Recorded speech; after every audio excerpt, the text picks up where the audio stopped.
Have you ever felt such intense emotion that it becomes uncomfortable? You're hurt, sad, angry, or maybe you miss someone or something so much that it feels almost painful.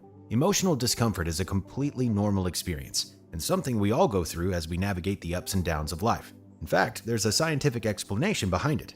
The brain's limbic system, particularly the amygdala, is a small almond-shaped structure responsible for emotions, memory, and motivation. It plays a key role in processing fear and anxiety. The amygdala is why we can have intense emotional responses to seemingly small or everyday situations. Thanks, amygdala. Some people, however, seem to remain unshaken in the midst of emotional turmoil, turning heartbreak and hurt into stepping stones for growth. What's their secret? They've mastered the art of detachment. Emotional detachment isn't about shutting off your feelings. It's about mastering your inner world and reducing unnecessary suffering. In fact, research from the American Psychological Association reveals that mindfulness and effective emotional regulation strategies can reduce stress by up to 30%, a true game changer. In today's video, we'll explore attachment styles, what emotional detachment really means, and how you can separate from overwhelming emotions to live a calmer, less stressed life. Understanding attachment styles. First, let's explore attachment styles and how they shape our relationships, both with others and ourselves. In their popular book called Attached, Amir Levine and Rachel Heller explain how different attachment styles influence the way we connect with others. Identifying our own attachment style can provide valuable insight into our emotional patterns. Secure attachment. People with a secure attachment style feel comfortable with intimacy and can balance closeness with independence. They trust that others will be there for them and feel confident in themselves. When someone is securely attached, they're more likely to practice self-care and maintain healthy boundaries. Essentially, a secure attachment style provides a solid foundation for trusting oneself and others. Being securely attached is the goal. Anxious attachment. Those with an anxious attachment style often doubt themselves or others. They are hyper-aware of any signs, real or imagined, of rejection or abandonment. Levine and Heller explain that these individuals seek constant reassurance and may become overly dependent on others. This attachment style can lead to self-doubt and low self-worth, making a person question their value even when no one else is doing so. Avoidant attachment. People with an avoidant attachment style prize independence and self-sufficiency, sometimes to the point of emotional isolation. They tend to downplay or dismiss their emotional needs. They may withdraw or create distance when situations feel too intimate or vulnerable. While this can appear as strength on the surface, it often masks an underlying discomfort with closeness. Understanding your attachment style is an important first step, but making meaningful change often takes guidance and support. So, what does it all mean? By understanding your attachment style, you can recognize your patterns of attachment. Do you tend to seek constant reassurance? Or do you pull away when things get too real? Recognizing these patterns helps make navigating relationships much easier. The power of letting go. One of the key aspects of emotional detachment is the ability of letting go. Many of us hold on to past pain, regrets, and disappointments, which only serves to weigh us down emotionally. Learning to let go is an essential part of achieving detachment and fostering inner peace.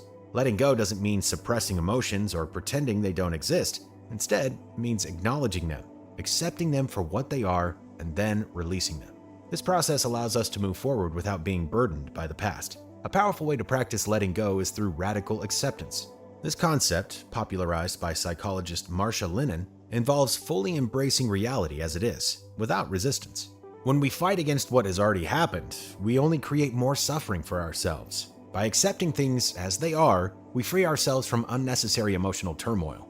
Additionally, mindfulness plays a significant role in letting go. By staying present and focusing on the here and now, we can avoid getting lost in the regrets of the past or the anxieties of the future. Mindfulness techniques such as deep breathing, meditation, and grounding exercises can help us maintain emotional balance and prevent us from becoming overly attached to negative thoughts. Ultimately, detachment isn't about becoming indifferent. It's about freeing ourselves from the emotional chains that keep us stuck. By practicing radical acceptance, forgiveness, and mindfulness, we can cultivate a sense of peace and resilience that allows us to navigate life's challenges with greater ease. It's important to remain emotionally intelligent, even when we want to detach from our emotions. By ensuring we practice letting go, we still keep in tune with how we feel. Now that we've covered attachment and letting go, let's dive deep into detachment itself. What is emotional detachment? Emotional detachment isn't about not caring. It's about maintaining a healthy separation between your feelings and your environment in a secure way. A common myth is that detachment means being cold-hearted or shutting off emotions. In reality, healthy detachment allows you to care without being consumed by your emotions. Another myth is that detachment is like a switch, that you can turn your emotions on or off at will. Unfortunately, it doesn't work that way.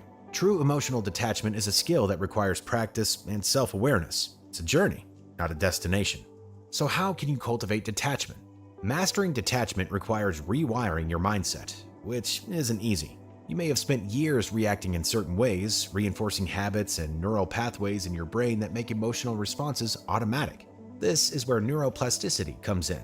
Neuroplasticity is the brain's ability to reorganize itself and form new neural pathways. When we form a habit or automatic response, it's because a neural pathway for that response has been strengthened over time. Changing your habits means creating a new path, which can feel difficult at first. By intentionally practicing new behaviors, you encourage your brain to rewire itself. Over time, repeated actions strengthen these new neural circuits, replacing old ways of thinking. To rewire our brains and cultivate detachment, we need to focus on 3 core areas: mindset, habits, and tools. Let's get started with mindset.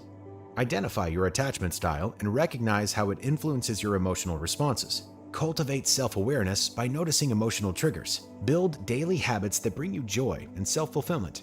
Meditation is a great starting point. It helps create emotional distance and has numerous mental health benefits. If you're interested in learning more about meditation, check out our playlist Meditation 101 after this video to learn about how transforming it can be.